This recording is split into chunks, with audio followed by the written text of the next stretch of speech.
শয়তান আপনাকে মিথ্যা ভয় দেখাবে, ধোঁকা দেখাবে। শয়তান আপনাকে বলবে, তুমি এতেকাফে বসে গেলে তোমার বাকি সব চলবে কিভাবে, কত কাজ তোমার। আহা, এর চেয়ে বড় মিথ্যা কথা আল্লাহর জমিন আর কিছু নেই। পৃথিবীতে কারোর জন্য কোনো কিচ্ছু থেমে থাকে না, থাকবে না।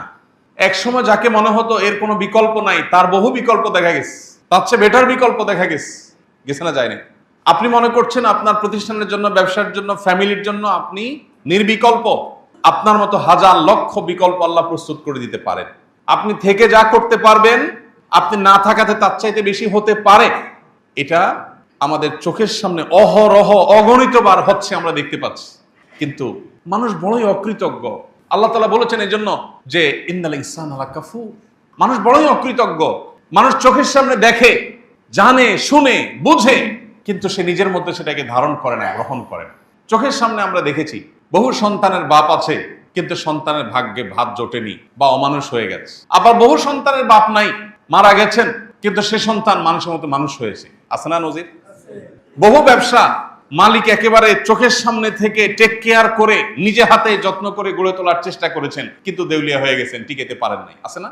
আবার বহু মালিক অত টেক কেয়ার করেন নাই, কিন্তু ব্যবসা আল্লাহ তাআলা দিন দিন বরকত দিয়ে অনেক দূর নিয়ে গেছেন। আছে না? ইমানদার বিশ্বাস করে আমার হাতে কিছু নাই, আমার হাতে শুধু চেষ্টা করার সক্ষমতা আছে। আল্লাহ আমাকে শুধু চেষ্টা করার সক্ষমতা দিয়েছেন। আমি যদি আল্লাহর অনুগত বান্দা থেকে আল্লাহর প্রিয় বান্দা হয়ে চেষ্টা করি, আমার চেষ্টা হতে পারে অল্প, ফসল আসবে অনেক বেশি। আর আল্লাহর অনুগত না হয়ে যদি আমি চেষ্টা করি, তাহলে সেক্ষেত্রে বাহ্যিক দৃষ্টিকোণ থেকে খোলা চোখে মনে হতে পারে অনেক কিছু অর্জন করেছি, আসলে ভেতরে ফাঁপা এবং ভেতরে কিচ্ছু থাকবে না, অন্তঃসার শূন্য। সে অর্জন কোনো মানে বহন করবে না। এই জন্য রমজানের শেষ 10টা দিন ইতিকাফের জন্য সিদ্ধান্ত গ্রহণ করি। মনোযোগ দিয়ে 10টা দিন, সারা বছরের 355 দিন আপনি ব্যবসা বাণিজ্য, পরিবার পরিজন, বহু বন্ধু বান্ধব, সোসাইটি সার্কেল, সবাইকে সময় দিয়েছেন। 10টা দিন আপনার নিজেকে সময় দেন। মসজিদে চলে আসেন, সম্ভব হলে নেট কানেকশন ডিসকানেক্ট করে ফেলেন এবং একান্ত প্রয়োজনের জন্য মোবাইলটা সাথে রাখেন, হাই হ্যালো কথা, প্রয়োজনীয় কথা সারার জন্য। 10টা দিন মসজিদের পরিবেশে এসে আল্লাহর সাথে একটু কানেক্টেড হওয়ার চেষ্টা করেন। আমাদের মনোযোগগুলোকে নানান দিকে ডাইভার্ট করার জন্য হাজার হাজার আয়োজন শয়তান এবং তার অনুসারীরা আজ করে দিয়েছে। মনোযোগ থাকে না।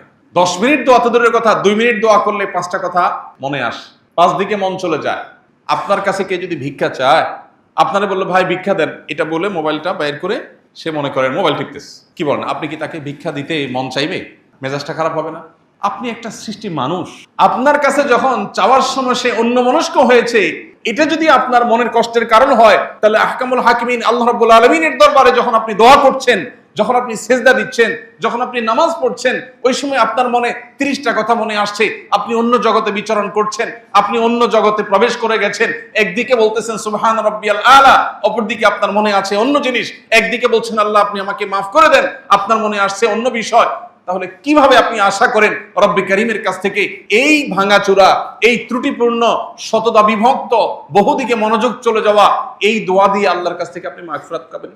আল্লাহ আরহামুর রাহিমিন, তিনি চাইলে এই ত্রুটিপূর্ণ দোয়া দিয়েও মাগফিরাত দিতে পারেন। তিনি চাইলে কেউ চাওয়া ছাড়াও তাকে মাফ করে দিতে পারেন, সেটা ভিন্ন বিষয়। কিন্তু দোয়ার তো একটা আদব আছে, দোয়ার তো একটা শিষ্টাচার আছে। এই যে মনোযোগ, এই মনোযোগ আজ সোনার হরিণ হয়ে গেছে।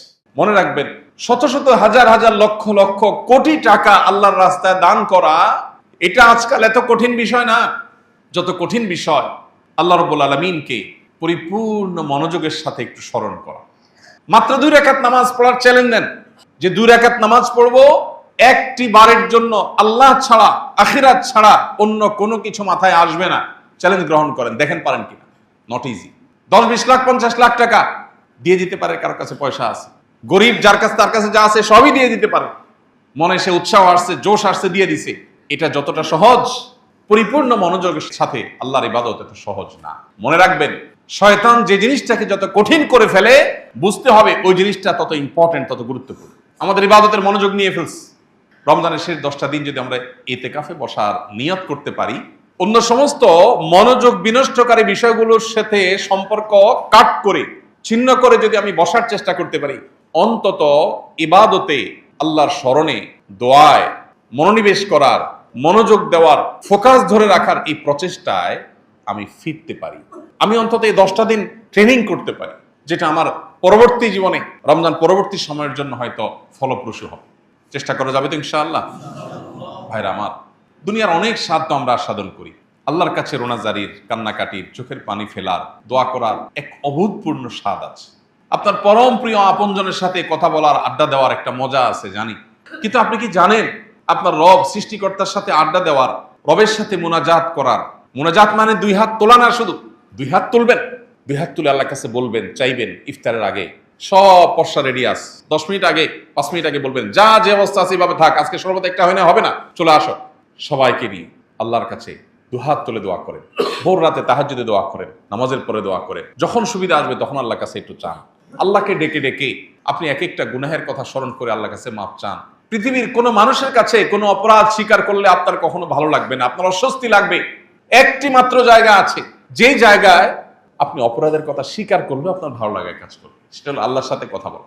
আল্লাহকে যদি বলেন চোখের পানি ফেলে, আল্লাহ কত গুনাহ করেছি, তুমি যদি মাফ না করো, আমার যদি জাহান্নামে যেতে হয়, তাহলে এটা আমার জন্য হবে ভয়াবহ পরিণাম, আল্লাহ তুমি আমাকে মাফ করে দাও। আপনি দেখবেন আপনার জীবনের সবচেয়ে উপভোগ্য সময় সেটা পার করবেন যে সময়টুকু পূর্ণ মনোযোগের সাথে আল্লাহর সাথে কথা বলতে পেরেছে। এই জন্য রমজানে আল্লাহর সাথে কথা বলার চেষ্টা করবো তো ইনশাআল্লাহ। বিশেষ করে দুটি সময়, দিন রাত 24 ঘন্টার যখনই সুযোগ পাবো তখন তো করবোই। দুটি সময় স্পেশালি, একটা হলো ইফতারের আগে, আর একটা হলো ভোর রাতে তাহাজ্জুদের সময়। এই যে আমরা তারাবি পড়ি, বেশিরভাগ মানুষই বুঝি না হাফেজ সাহেব কি বলছেন। কিন্তু আমি যদি নিয়ত করি যে আমার কান দিয়ে পরিপূর্ণ মনোযোগের সাথে আল্লাহর কালাম আমি ভেতরে প্রবেশ করাচ্ছি, মনে রাখবেন এটা একটা কমপ্লিট স্পিরিচুয়াল ট্রিটমেন্ট পদ্ধতি, আপনার আধ্যাত্মিক রুহানি ট্রিটমেন্ট, শেফা এই কোরআন তেলাওয়াত শোনার মধ্য দিয়ে হবে। আপনার কাজ হলো শুধু পরিপূর্ণ মনোযোগের সাথে শোনা। এর মধ্য দিয়ে সারা বছরের আপনার চলার জন্য যে রসদ দরকার হয়, রুহানি আধ্যাত্মিক শক্তির দরকার হয়, যে স্পিরিচুয়াল দরকার